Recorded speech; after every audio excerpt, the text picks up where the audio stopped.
Sobre un arco de concreto blanco, una avioneta parece suspendida en un vuelo eterno. Su pintura, descolorida por décadas de sol y lluvia tropical, ya no evoca el poder desafiante que alguna vez representó. Este portal, que fue la declaración de principios de un imperio criminal, es hoy la entrada a un parque temático. Familias posan para fotografías bajo la aeronave, que simbolizó el primer cargamento de cocaína, ajenas al peso histórico de la estructura que enmarca sus sonrisas. El monumento al crimen se ha convertido en una atracción turística.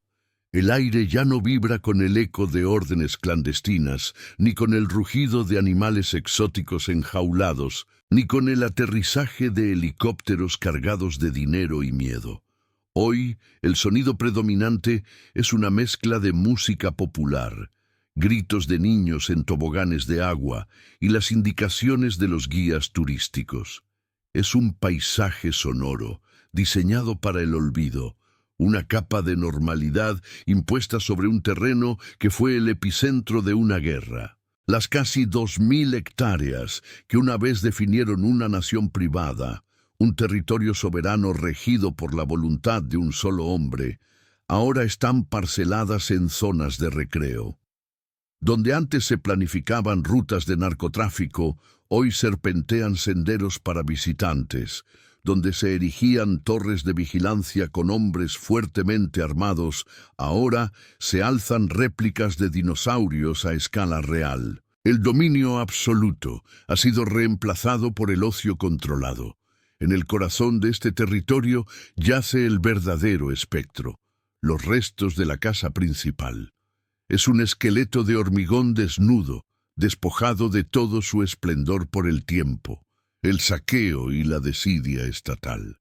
Las cuencas vacías de las ventanas miran hacia los lagos artificiales como ojos ciegos, testigos mudos de fiestas legendarias y decisiones fatales. La estructura ya no es un hogar ni una fortaleza, es una ruina, un monumento involuntario a la impermanencia del poder. Sus paredes, perforadas y heridas, cuentan una segunda historia de decadencia, la de los buscadores de tesoros. Durante años, el lugar fue asediado por una fiebre de oro oculto, con personas que cavaban día y noche, convencidas de que en sus entrañas se escondían las caletas, los millones de dólares en efectivo que el capo nunca pudo blanquear. Cada agujero en el muro es una cicatriz de la codicia que su propio imperio desató. Entre los escombros, a veces se puede vislumbrar un fragmento de la opulencia pasada, un trozo de mármol italiano que sobrevive en el suelo de un baño en ruinas, un accesorio de grifería oxidado que alguna vez fue bañado en oro, o los restos de una piscina cuya forma caprichosa ya no tiene sentido. Son destellos de una riqueza tan vasta que resultaba obscena, ahora reducidos a basura arqueológica. Más allá, las jaulas vacías del zoológico personal son una metáfora de la ambición desmedida. Estructuras de metal corroído que albergaron jirafas, rinocerontes y elefantes, traídos de continentes lejanos como un capricho de poder absoluto. Los animales murieron, fueron reubicados o simplemente desaparecieron, dejando atrás solo el silencio de su cautiverio. El arca de un Noé moderno y criminal se hundió con su creador, pero no toda la vida importada se extinguió. En los ríos y lagos de la propiedad, y mucho más allá, una población de hipopótamos prospera.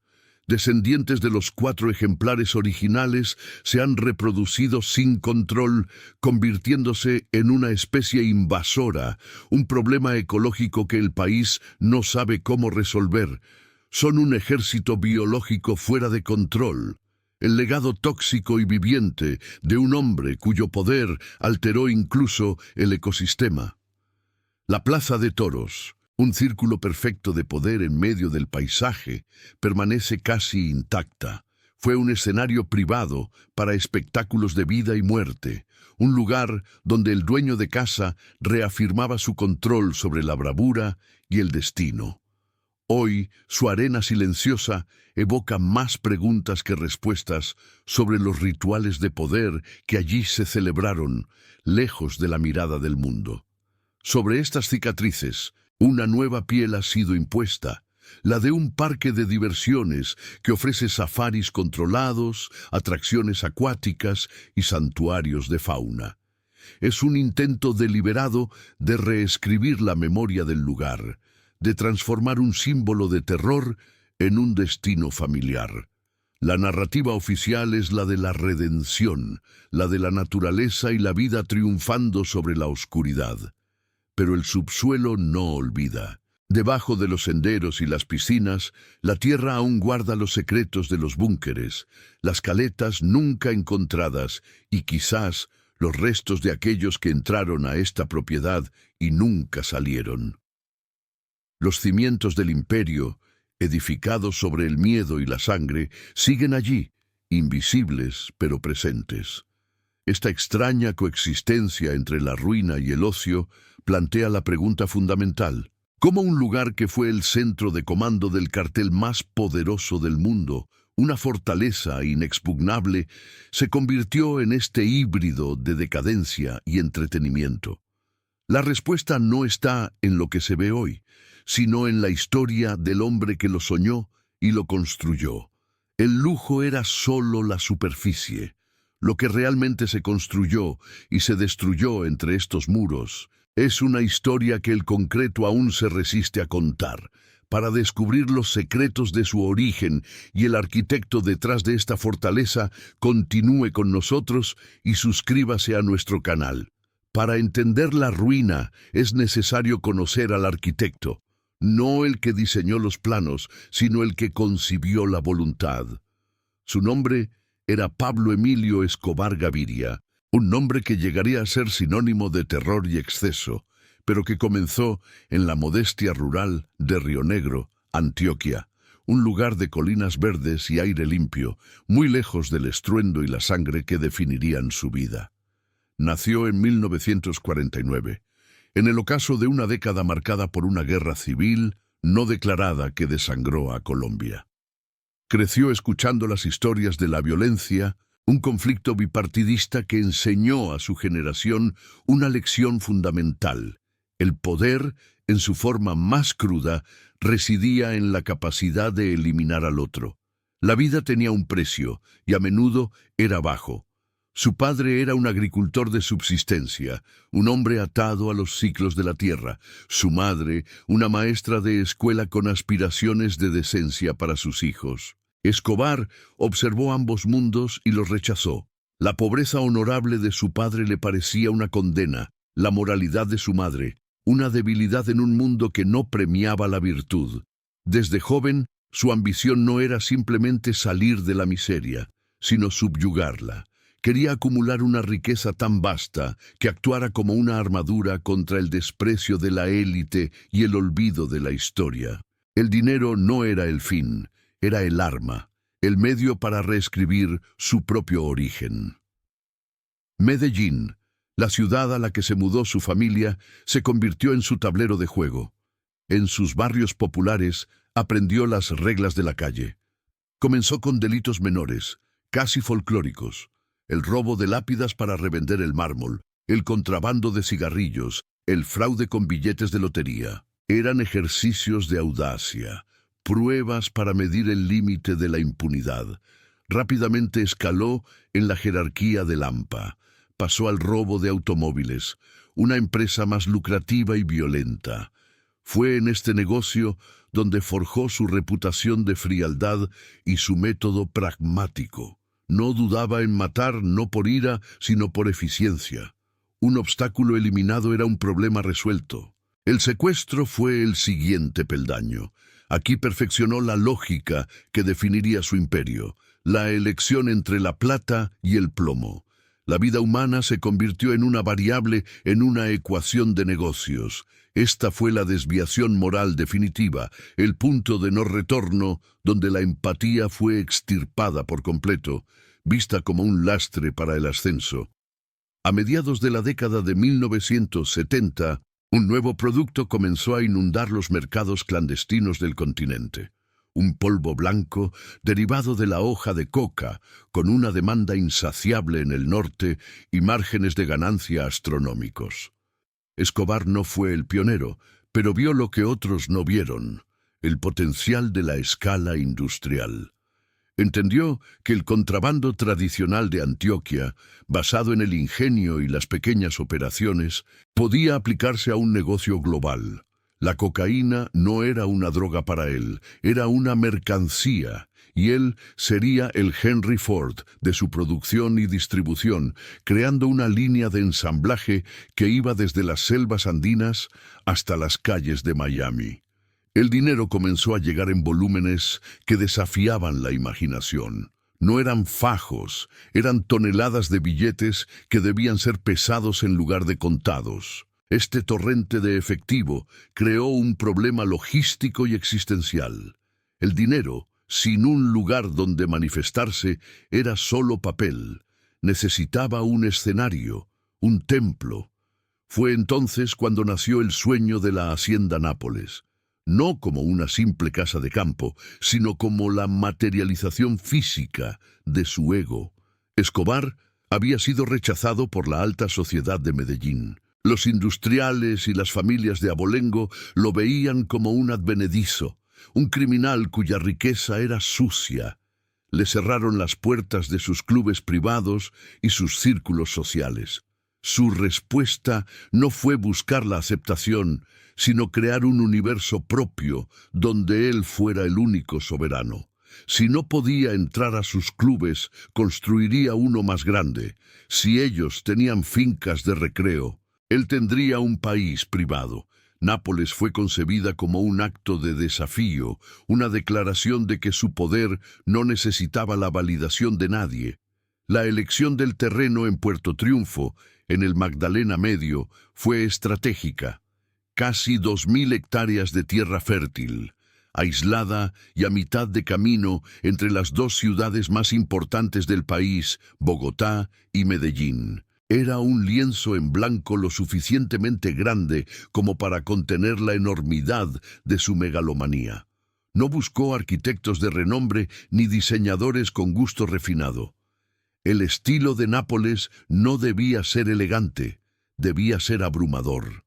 Debía comunicar poder en su forma más explícita y descarada. Cada decisión de diseño era un mensaje. La opulencia no era para el disfrute estético, sino para la intimidación. La casa principal, una mansión de estilo colonial español, era solo el centro de una constelación de fantasías. Quería dinosaurios, y los tuvo.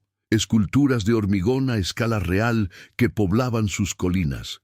Quería una plaza de toros y la construyó, un coliseo privado para sus espectáculos de vida y muerte. Anhelaba el mundo y decidió traerlo a su puerta. El zoológico fue su capricho más elocuente.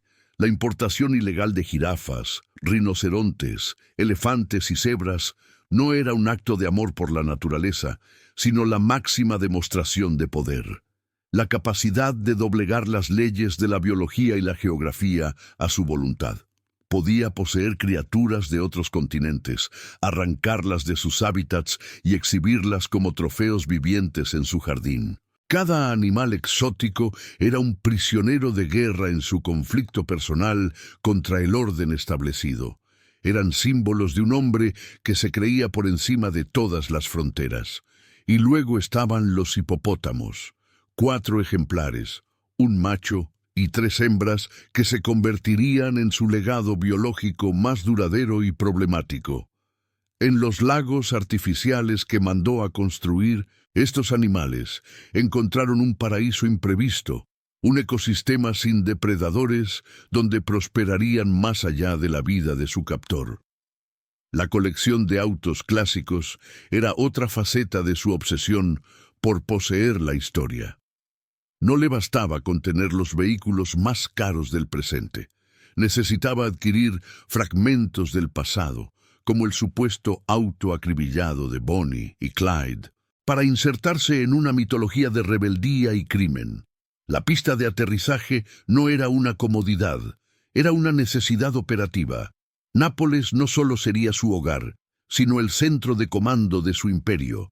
Desde allí despegarían y aterrizarían las aeronaves que movían la droga, el dinero y a sus hombres, convirtiendo su paraíso personal en un nudo logístico del narcotráfico mundial. Cada ladrillo de la hacienda fue pagado con la violencia.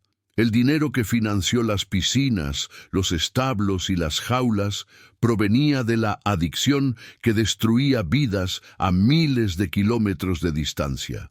La paz aparente de sus praderas ocultaba la guerra que se libraba en las ciudades. La propiedad fue diseñada como una fortaleza. Muros, torres de vigilancia y un ejército privado la protegían del mundo exterior. Pero también era una prisión psicológica. A medida que su poder y su crueldad crecían, también lo hacía su paranoia. Veía enemigos en todas partes, incluso dentro de su círculo más cercano.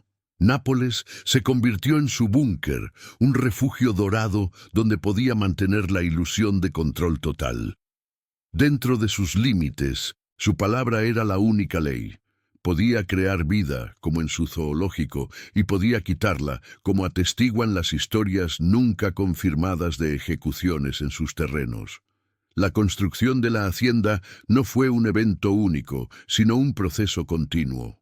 Crecía y se transformaba a medida que el imperio se expandía. Cada nuevo cargamento exitoso, cada rival eliminado, cada político sobornado, se traducía en una nueva ala de la casa, una nueva especie en el zoológico o una nueva extravagancia. Era un organismo vivo que se alimentaba del crimen. Sus cimientos no eran solo de concreto, sino de miedo y corrupción. Las aguas de sus lagos no solo reflejaban el cielo, sino también los secretos oscuros de las reuniones que se celebraban en sus orillas. El arco de la entrada, coronado por la réplica de la avioneta de su primer cargamento, fue el gesto más audaz. No escondía el origen de su fortuna, lo celebraba. Era un monumento al crimen fundacional, una burla permanente a un Estado que no podía tocarlo, un desafío a la gravedad y a la ley. La casa era un espejo del hombre. Su estructura laberíntica reflejaba su mente tortuosa, su tamaño desproporcionado, su ego sin límites, su mezcla de lujo y mal gusto, su origen humilde en conflicto con su riqueza obscena. La narcoestética era la cicatriz visible de esta contradicción. No quería ser un aristócrata, quería ser un rey.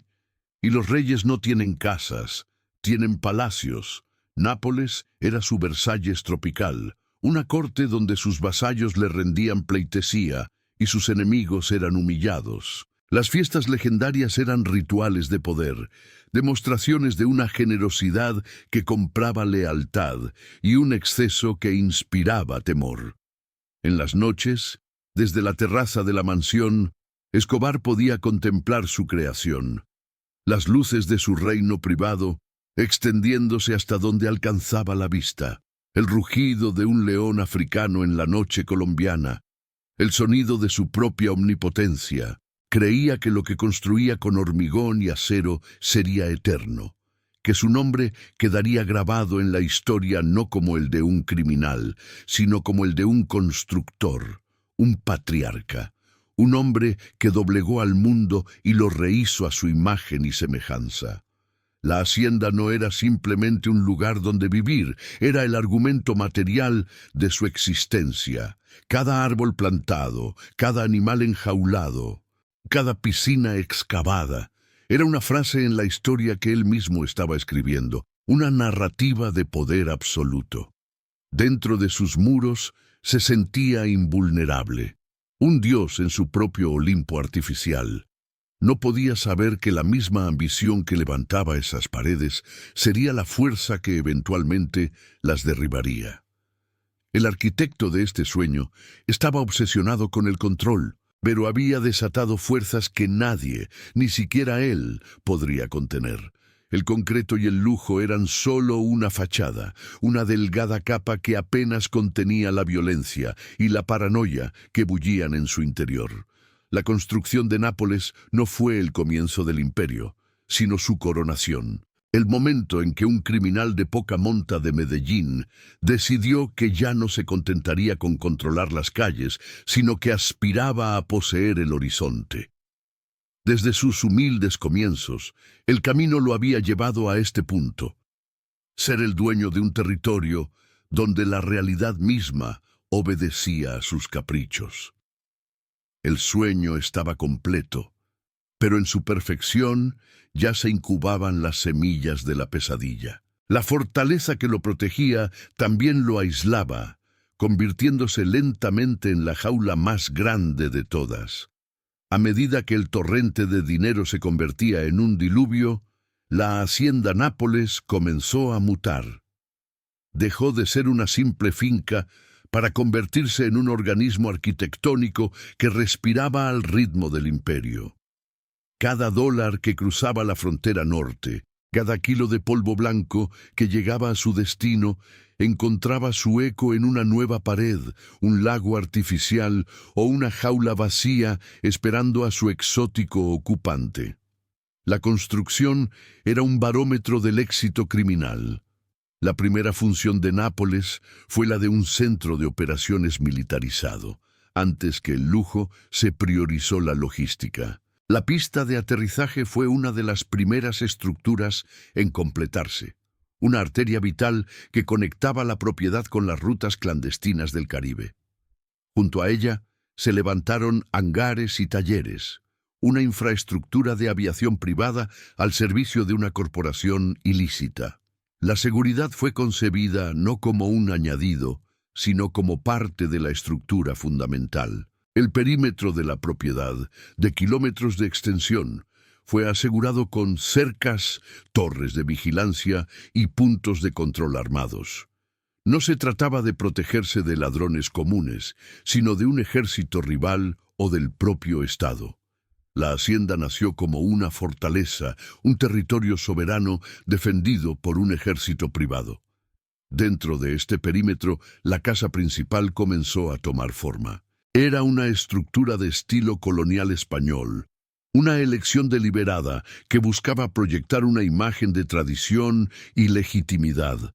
Era una máscara de respetabilidad, un intento de conectar su riqueza recién adquirida con el abolengo de los antiguos terratenientes. La fachada blanca y las tejas de arcilla eran un disfraz arquitectónico, pero detrás de esta fachada, la lógica era otra. Los interiores no seguían una coherencia estética, sino el dictado del capricho y la exhibición. Mármoles importados de Italia convivían con griferías bañadas en oro y muebles de un lujo estridente. No era un hogar diseñado para la serenidad, sino un escenario para la representación del poder. Cada objeto era un trofeo, una prueba material de su capacidad para comprar el mundo. El imperio crecía y Nápoles se expandía con él. Cuando el control sobre las rutas del Caribe se consolidó, llegaron los primeros animales del zoológico. No fue una decisión paulatina, sino una erupción de megalomanía. La importación ilegal de rinocerontes, jirafas y elefantes fue una operación logística compleja y costosa, un desafío directo a las leyes internacionales y a la lógica misma. Era la manifestación de que su poder no reconocía fronteras, ni siquiera las de la biología. Cada nueva especie que llegaba era una victoria simbólica. Un animal arrancado de su continente y exhibido en Antioquia era un mensaje para sus rivales y para el gobierno. Demostraba que su voluntad podía reordenar el mundo natural, que podía crear su propia versión del Arca de Noé, un santuario personal construido sobre los cimientos del crimen. Las jaulas no solo contenían animales, contenían la prueba de su impunidad. La hacienda se convirtió entonces en un arma de seducción y de terror psicológico. Invitar a alguien a Nápoles era un acto calculado. Políticos, periodistas, jueces y empresarios eran transportados en helicóptero a este universo paralelo, donde la realidad parecía suspendida. El recorrido por el zoológico, la exhibición de los autos de lujo, las fiestas opulentas, todo formaba parte de un ritual de subyugación. Los visitantes quedaban abrumados por la escala de la riqueza y el poder. Se les mostraba un mundo donde todo era posible, un paraíso artificial que operaba bajo una única ley, la de su anfitrión. Era una oferta implícita. Podían ser parte de ese mundo, disfrutar de sus beneficios, o podían oponerse a él y enfrentar las consecuencias. La hospitalidad era una amenaza velada. La plaza de toros, construida en el corazón de la propiedad, fue la sublimación de esta lógica. Era un escenario privado para el espectáculo de la vida y la muerte. Allí, Escobar no era un espectador, era el dueño del destino. Decidía qué toro vivía y qué torero triunfaba. Era una metáfora perfecta de su rol en el submundo. Un emperador presidiendo un coliseo donde se dirimían las luchas por el poder y la supervivencia. Mientras la fachada pública de Nápoles se llenaba de atracciones y maravillas, su subsuelo se volvía más denso y secreto. Se construyeron búnkeres y pasadizos ocultos. La casa principal estaba diseñada con rutas de escape y habitaciones seguras. El miedo a la traición y al ataque era una constante que se inscribía en el hormigón. La fortaleza visible ocultaba otra, invisible y subterránea. La propiedad funcionaba como una ciudad-estado. Tenía su propio sistema de comunicaciones, su propia fuente de energía y su propia fuerza de seguridad. Los empleados vivían dentro de sus límites, en una especie de servidumbre dorada. Sus vidas dependían por completo de la voluntad del patrón, aislados del mundo exterior y de sus leyes. Las reuniones del cartel de Medellín se celebraban en sus salones, bajo la apariencia de fiestas familiares. Mientras los niños jugaban en las piscinas y la música sonaba, en oficinas insonorizadas se planificaban envíos de toneladas de cocaína, se ordenaban asesinatos y se diseñaba la estrategia de guerra contra el Estado. El lujo era el camuflaje perfecto para la conspiración. La colección de autos clásicos, incendiada más tarde por sus enemigos, era otra capa de su mitología personal. No coleccionaba arte, coleccionaba símbolos de rebeldía y poder. El supuesto auto de Bonnie y Clyde era una declaración de intenciones, una forma de inscribirse en un linaje de forajidos legendarios que habían desafiado al sistema. Con cada nuevo enemigo eliminado, con cada soborno exitoso, se añadía una nueva extravagancia. El parque de dinosaurios fue quizás la más reveladora. Esculturas de hormigón de criaturas que dominaron el planeta y luego se extinguieron. Era un monumento a la fuerza bruta y quizás un presagio inconsciente de su propia vulnerabilidad. Un recordatorio de que ningún reinado es eterno. La hacienda se convirtió en un reflejo de su psique fracturada. Por un lado, era el paraíso idílico de un padre de familia que quería darles a sus hijos un mundo de fantasía. Por otro, era el cuartel general de un señor de la guerra que dirigía una de las organizaciones criminales más violentas de la historia.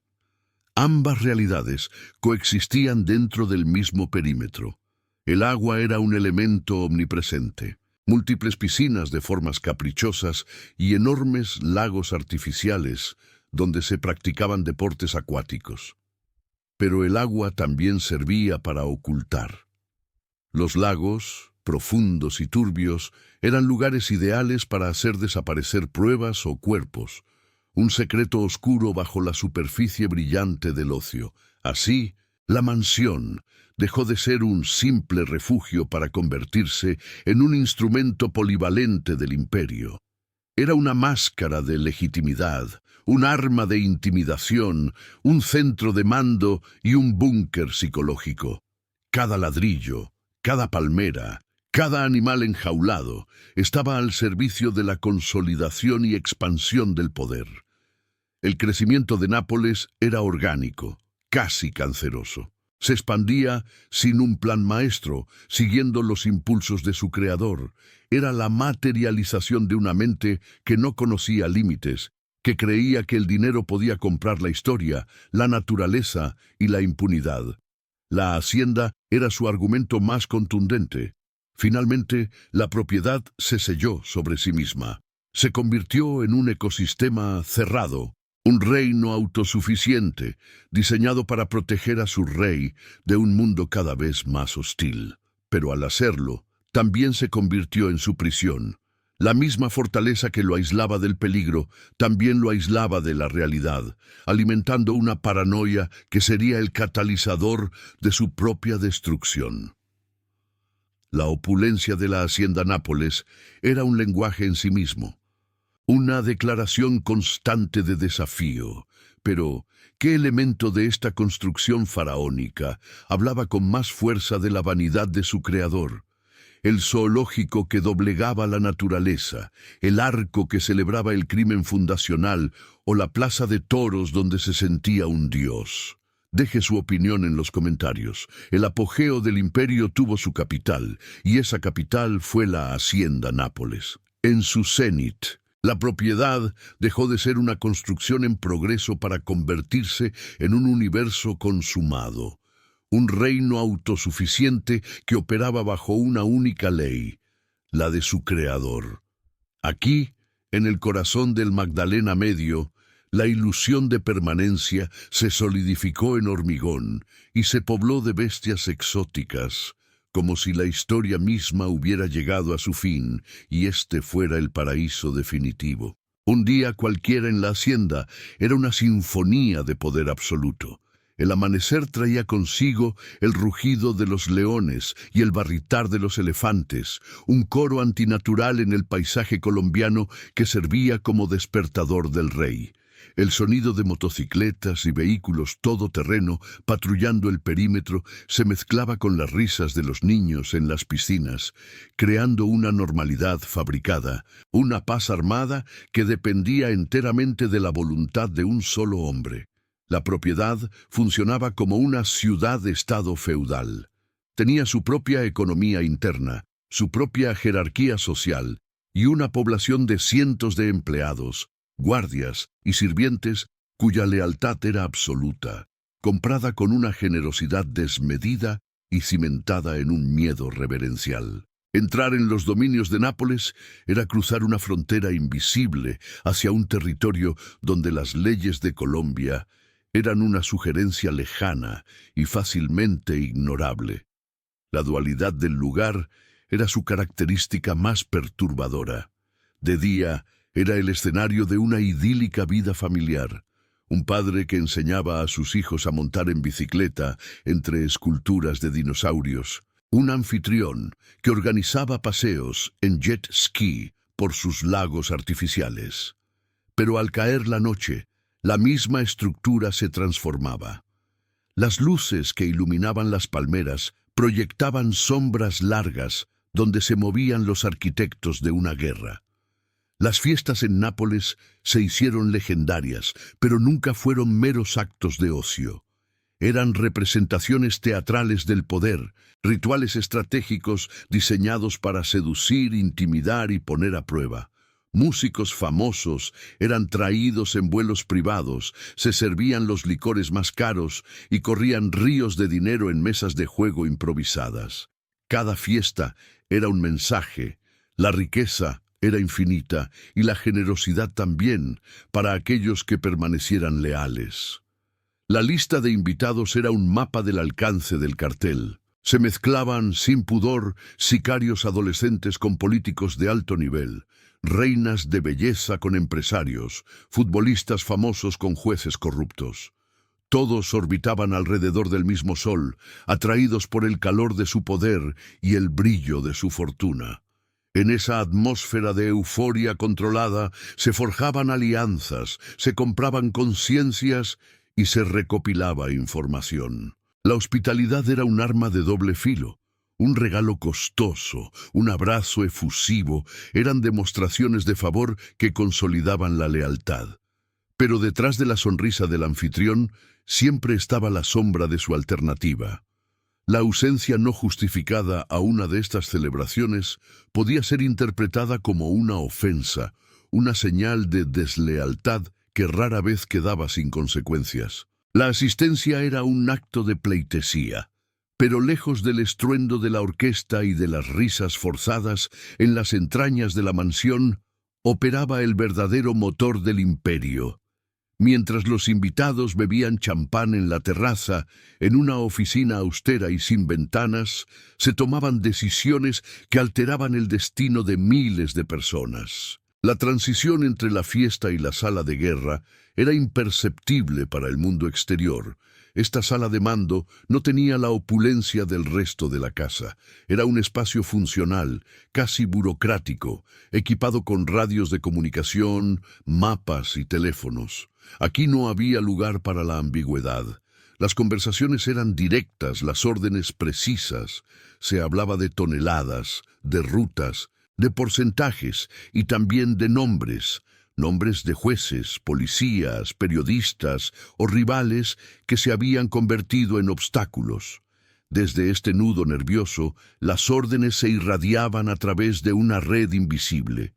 Un gesto de cabeza en esa habitación podía significar la explosión de un coche bomba en Bogotá, el asesinato de un candidato presidencial o el envío exitoso de un cargamento de varias toneladas a las costas de Florida.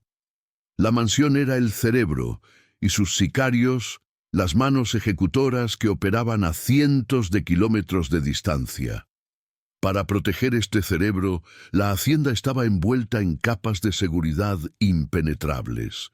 Un ejército privado, entrenado y equipado con armamento de guerra, vigilaba cada centímetro del perímetro. Radares y equipos de comunicación sofisticados monitoreaban el espacio aéreo y las frecuencias de radio, listos para detectar cualquier amenaza. Nápoles no era una casa vigilada, era un cuartel militar disfrazado de resort. La paranoia de su dueño estaba inscrita en la propia arquitectura. La casa principal estaba plagada de pasadizos secretos, habitaciones de pánico con paredes reforzadas y rutas de escape que conducían a búnkeres subterráneos o a la pista de aterrizaje. El hombre que lo controlaba todo vivía con el miedo constante de perderlo todo. La fortaleza que lo protegía del mundo exterior también era el testimonio de su terror interior. En medio de la aparente relajación, la tensión era una corriente subterránea constante. Mientras Escobar flotaba en su piscina, francotiradores invisibles se apostaban en los tejados y en las colinas circundantes. Cada empleado, desde el jardinero hasta el cocinero, era un potencial informante o un posible traidor. La confianza era una moneda más valiosa y escasa que el oro. El personal de la hacienda vivía en una jaula dorada. Recibían salarios exorbitantes y sus familias estaban protegidas, pero a cambio entregaban su silencio y su libertad. Eran testigos mudos de reuniones secretas, de la llegada de cargamentos sospechosos y de la desaparición de personas que habían caído en desgracia. Sus ojos veían todo, pero sus bocas no contaban nada, pues sabían que el precio de la indiscreción era la muerte. Así, Nápoles se convirtió en el búnker psicológico definitivo. Dentro de sus muros, la realidad era la que su dueño dictaba. Las noticias del mundo exterior, que hablaban de él como un monstruo, eran filtradas o desestimadas como propaganda enemiga. Rodeado solo de aquellos que le debían la vida y el sustento, comenzó a habitar plenamente la mitología que había construido para sí mismo.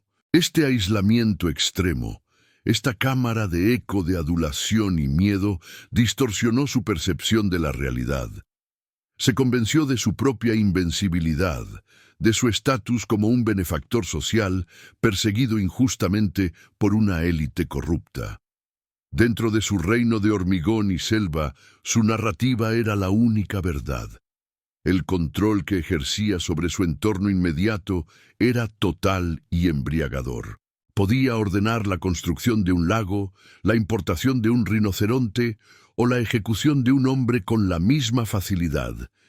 El mundo dentro de su alambrada se plegaba a sus caprichos, reforzando la peligrosa ilusión de que el mundo exterior también lo haría. Desde la ventana de su dormitorio principal, que dominaba una vista panorámica de su creación, podía contemplar la extensión de su poder.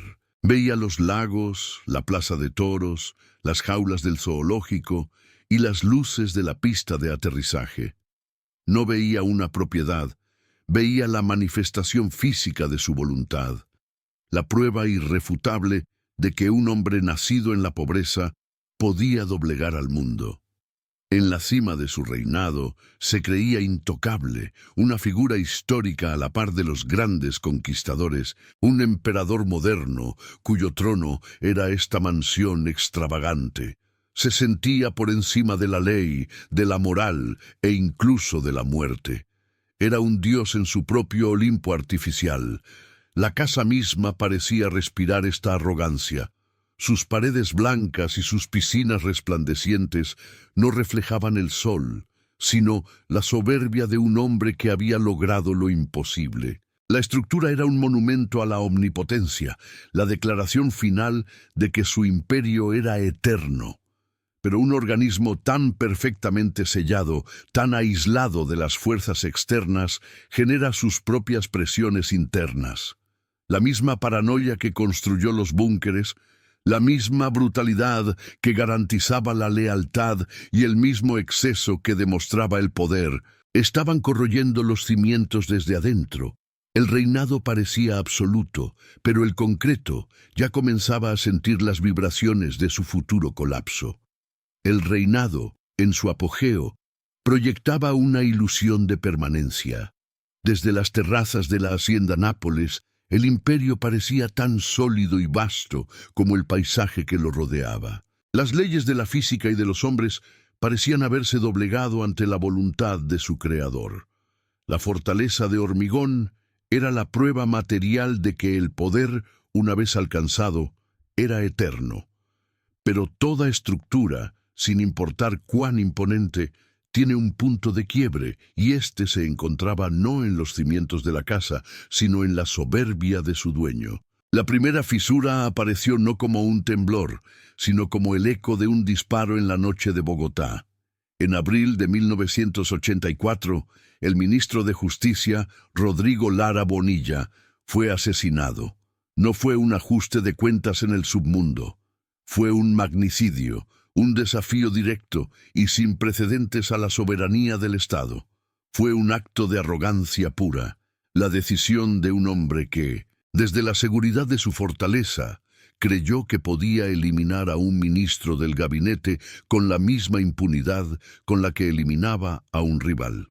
La respuesta del Estado, hasta entonces lento y a menudo cómplice, fue un despertar sísmico.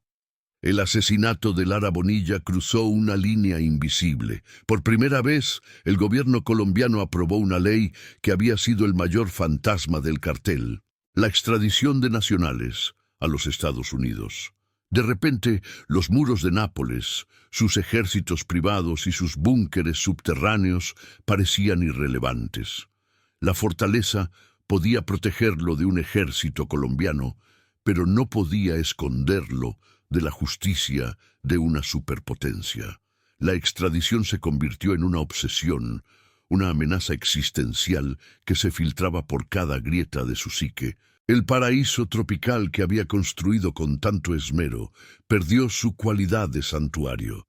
Se convirtió en una jaula de oro, un territorio soberano cuyo rey podía ser reclamado por una nación extranjera. El miedo, que él había usado como su principal herramienta, ahora se volvía en su contra, adoptando la forma de un tratado firmado en papel. Su reacción a esta amenaza no fue la cautela ni la negociación. Fue una escalada de violencia demencial, una declaración de guerra total. Si el Estado quería guerra, él le daría una que haría arder al país. Su nuevo lema: preferimos una tumba en Colombia a una cárcel en Estados Unidos, se convirtió en la justificación para una campaña de terror que no distinguía entre combatientes y civiles. El punto de no retorno fue el asesinato del candidato presidencial Luis Carlos Galán en 1989. Galán era el principal defensor de la extradición y el favorito para ganar las elecciones. Su muerte en una plaza pública fue el acto que transformó a Escobar de un capo del narcotráfico a un enemigo público de la humanidad. Ya no era un criminal que desafiaba al Estado. Era un terrorista que buscaba destruirlo. Desde el corazón de Nápoles, ahora convertida en un búnker de guerra, se planificó la ofensiva. Las mismas salas donde se celebraban fiestas opulentas se convirtieron en centros de planificación de atentados con coches bomba. Los helicópteros, que antes transportaban a reinas de belleza, ahora movían explosivos. La hacienda, símbolo del apogeo, se transformó en el motor del declive, alimentando la misma violencia que terminaría por devorarla. La opulencia de la propiedad comenzó a adquirir un tono macabro. El rugido de los leones en el zoológico se mezclaba con el eco lejano de las explosiones en las ciudades. La belleza artificial de los lagos y las palmeras era una máscara cada vez más delgada sobre la realidad de un país desangrado por las órdenes que emanaban de ese mismo lugar.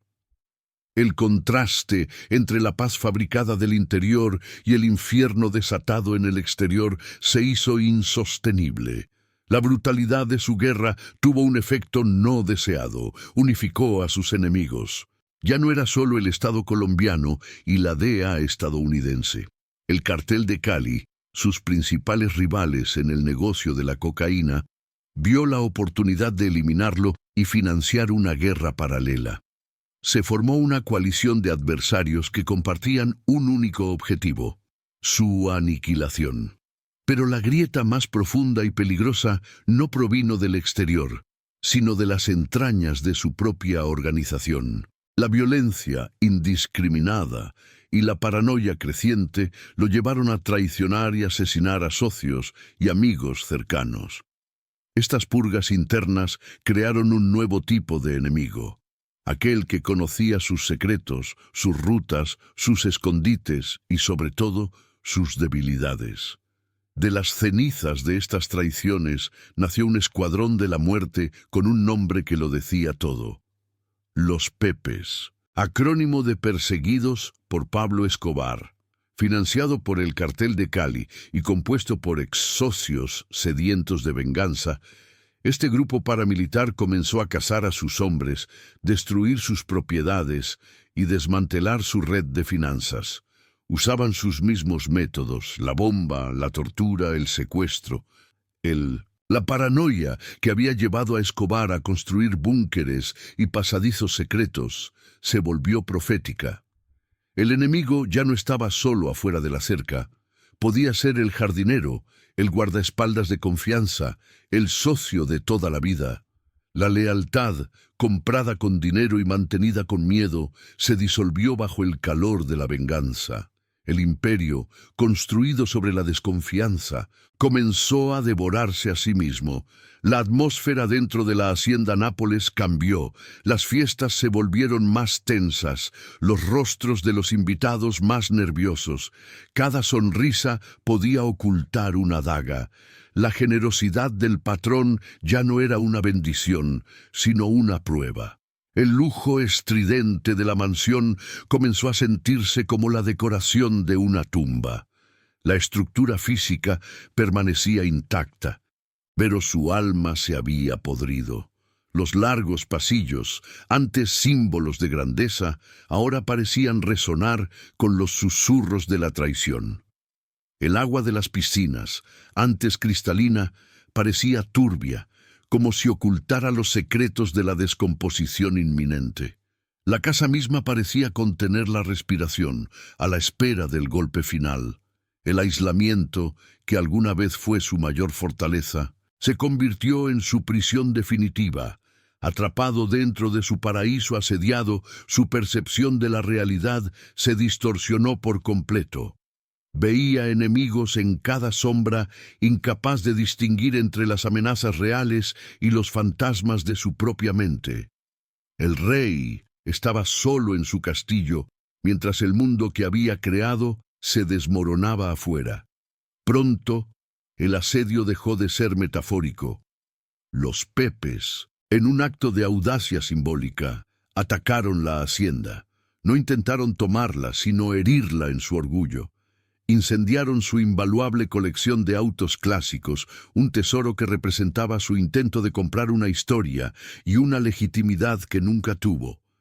El fuego consumiendo esos vehículos legendarios fue la primera cicatriz visible en el cuerpo del imperio. El humo negro que se elevaba sobre Nápoles era una señal para el mundo. La fortaleza ya no era inexpugnable. El símbolo de su rebeldía, el supuesto auto de Bonnie y Clyde, fue reducido a cenizas por una rebelión que él mismo había engendrado. Las grietas ya no eran invisibles, se habían manifestado en la carne y el metal de su propiedad más preciada. La fachada de omnipotencia aún se mantenía en pie, pero el estruendo de los cimientos, resquebrajándose, era ya un sonido sordo e innegable.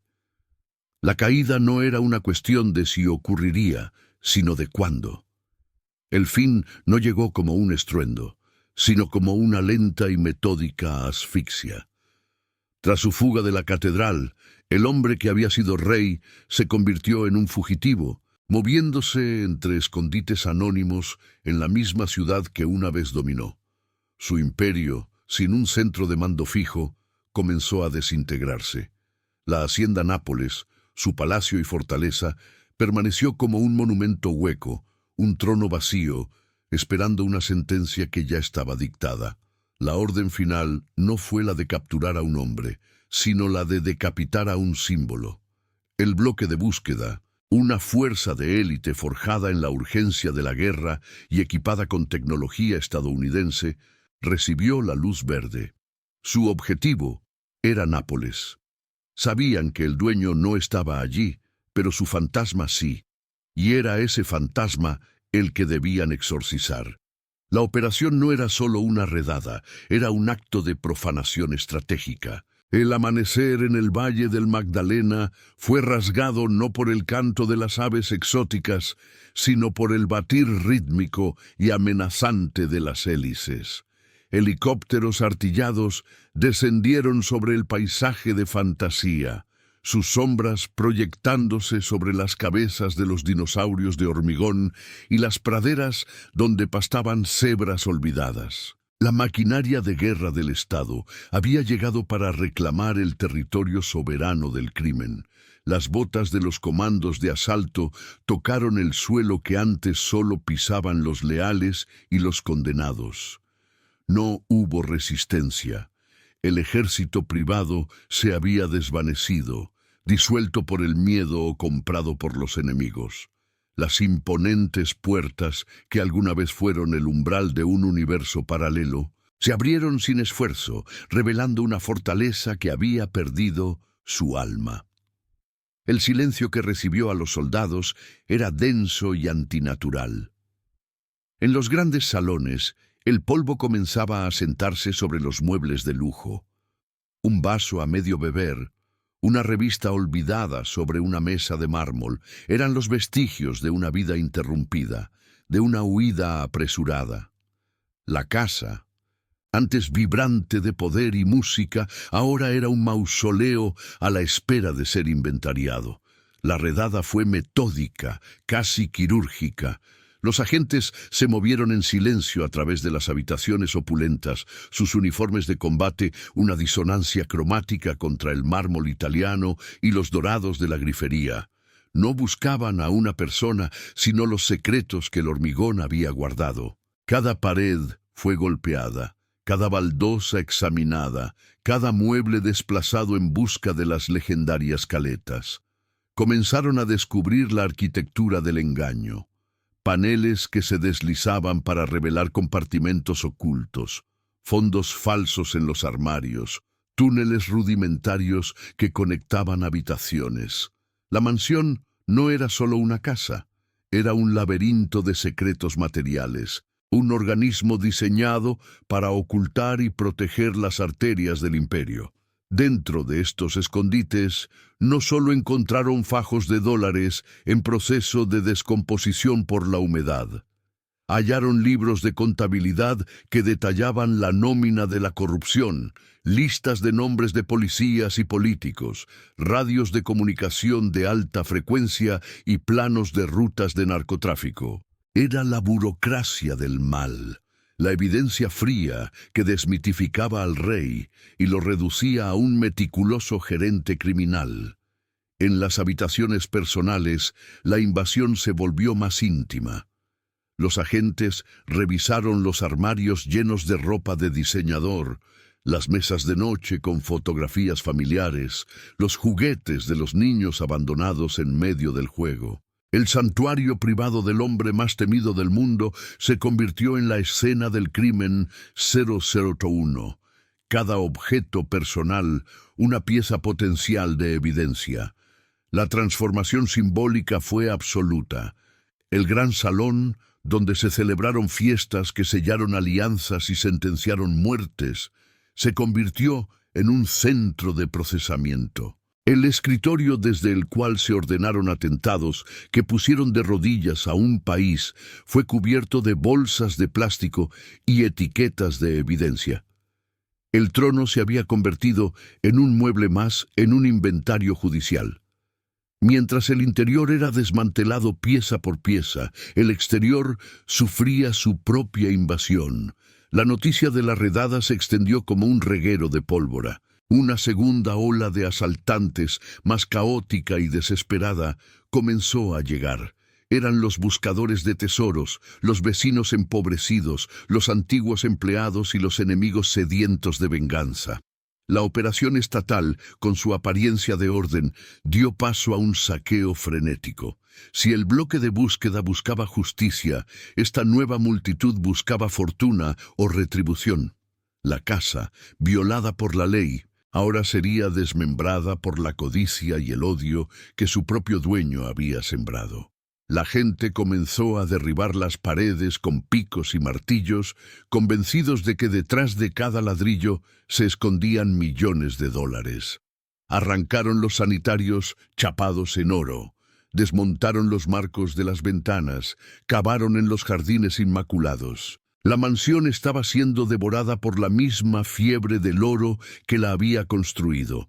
Los animales del zoológico, abandonados a su suerte, observaban el frenesí desde sus jaulas. Eran los testigos mudos de la caída, trofeos vivientes de un poder que ya no podía alimentarlos ni protegerlos. Su presencia añadía una capa de surrealismo trágico al espectáculo de la destrucción. El arca se hundía y su capitán no estaba a bordo.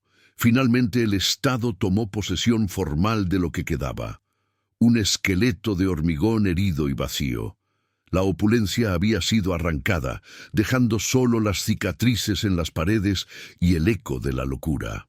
La hacienda Nápoles ya no era una fortaleza ni un palacio, era una ruina, el trofeo de guerra más grande y costoso en la historia de Colombia. Su caída no fue solo la incautación de un bien, fue el desmantelamiento de un mito. La estructura que había sido concebida como un monumento a la permanencia se convirtió en el símbolo más elocuente de la impermanencia del poder criminal. El hormigón, que parecía eterno, se demostró tan frágil como la vida de su creador. Las cuencas vacías de sus ventanas miraban ahora hacia un reino en ruinas, un paraíso artificial que se descomponía bajo el sol tropical.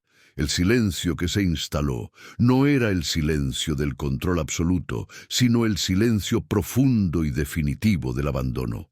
La casa, cómplice y escenario, había muerto con el imperio que la engendró. El colapso de una estructura tan masiva obliga a una reflexión inevitable. ¿Reside el verdadero poder en lo que se edifica con materia o en aquello que sobrevive al derrumbe? Si esta historia le hace cuestionar los cimientos del poder, suscríbase a nuestro canal para seguir otras caídas tan estrepitosas como esta. El 2 de diciembre de 1993, sobre el tejado de una casa anónima en un barrio de clase media de Medellín, el arquitecto del imperio fue abatido. No murió en su palacio, rodeado de bestias exóticas y ejércitos privados, sino en una azotea de ladrillo y tejas, un final urbano y sórdido que contrastaba brutalmente con la grandeza artificial que había construido como su escenario. El rey cayó lejos de su trono, y su muerte dejó un vacío de poder que se tragó el mundo que había creado. La hacienda Nápoles, despojada de su soberano, se convirtió instantáneamente en un reino fantasma. El silencio que siguió a la noticia de su muerte no fue de paz, sino de expectación. El centro de gravedad que mantenía unido a ese universo de exceso y miedo había desaparecido, y la propiedad quedó a la deriva, un cascarón masivo cuyo propósito se había extinguido con el último aliento de su dueño. Su primera herencia fue el caos. Tras la incautación por parte de un Estado victorioso pero desbordado, la propiedad fue abandonada a la anarquía. Hordas de buscadores de tesoros, armados con la convicción de que millones de dólares yacían enterrados bajo sus jardines, descendieron sobre ella. Las paredes de la mansión, que alguna vez fueron testigos de secretos inconfesables, fueron perforadas y derribadas por la fiebre del oro. El saqueo no fue solo un acto de codicia, fue el desmembramiento ritual del símbolo, la consumación de una venganza popular. El esqueleto de hormigón que sobrevivió a este frenesí se convirtió en una ruina moderna, un monumento involuntario a la megalomanía. La naturaleza comenzó su lento proceso de reconquista, enredando las esculturas de los dinosaurios con lianas y llenando las piscinas vacías con agua de lluvia y hojas podridas. Durante años, la casa permaneció así, un espectro silencioso en medio de un paraíso en descomposición, demasiado grande para ser demolido, demasiado tóxico para ser olvidado. Entonces llegó la ironía. El lugar que fue la capital del terrorismo fue concesionado y transformado en un parque temático familiar. Donde antes se planificaba la guerra, hoy se venden helados. Las mismas praderas que pisaron sicarios y políticos corruptos son ahora recorridas por trenes turísticos. La narrativa de la violencia ha sido deliberadamente sepultada bajo una capa de ocio y entretenimiento controlado. El arco de la entrada, con su avioneta desafiante, sigue en pie, pero el símbolo ha sido vaciado de su significado original. Ya no es un monumento al crimen fundacional, sino un portal hacia un mundo de toboganes de agua y safaris fotográficos.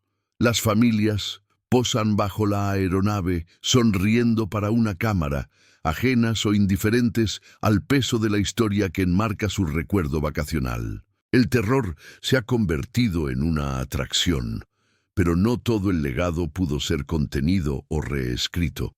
Los 4 hipopótamos originales, un capricho de poder absoluto, se convirtieron en un ejército biológico fuera de control. Se reprodujeron en los lagos artificiales y sus descendientes, ahora contados por decenas, se expandieron por la cuenca del río Magdalena, alterando el ecosistema de formas impredecibles. Son la herencia viva y tangible del imperio, una plaga invasora que sobrevive a su creador, un problema ecológico que Colombia aún no sabe cómo resolver. Así, volvemos al principio, al sueño del constructor. El hombre que quería reescribir su origen y forjar un legado eterno, lo consiguió, pero de una forma que nunca habría imaginado. Su palacio es ahora el escenario de la diversión masiva, y su nombre, una marca global que alimenta series de televisión y rutas turísticas. El imperio físico se derrumbó, pero el mito se volvió más rentable que la cocaína. Las ruinas de la casa principal, conservadas deliberadamente dentro del parque, actúan como un contrapunto sombrío. son el único testigo que se niega a sonreír. Sus cuencas vacías observan el espectáculo del olvido programado, un recordatorio terco de que bajo la superficie del entretenimiento yace una historia de sangre y concreto que no puede ser completamente borrada. La estructura ya no es una casa, sino una pregunta materializada, un interrogante sobre la naturaleza del poder y la fragilidad de los imperios construidos sobre la violencia. Su decadencia nos enseña que el hormigón puede albergar la soberbia, pero no puede garantizar la inmortalidad. Lo que queda, al final, no es la gloria, sino el eco de las órdenes susurradas en sus salones, el eco de la dinamita en ciudades lejanas y el eco, ahora, de las risas de los niños que juegan sobre las cenizas de un reino. Una extraña y perturbadora sinfonía que define el legado final. Cuando el polvo se asienta y solo quedan las ruinas y los mitos, ¿qué sobrevive realmente de un hombre? ¿Es la memoria de sus crímenes, la leyenda que inspira, o las consecuencias imprevistas de su ambición, que siguen creciendo mucho después de que él se haya ido?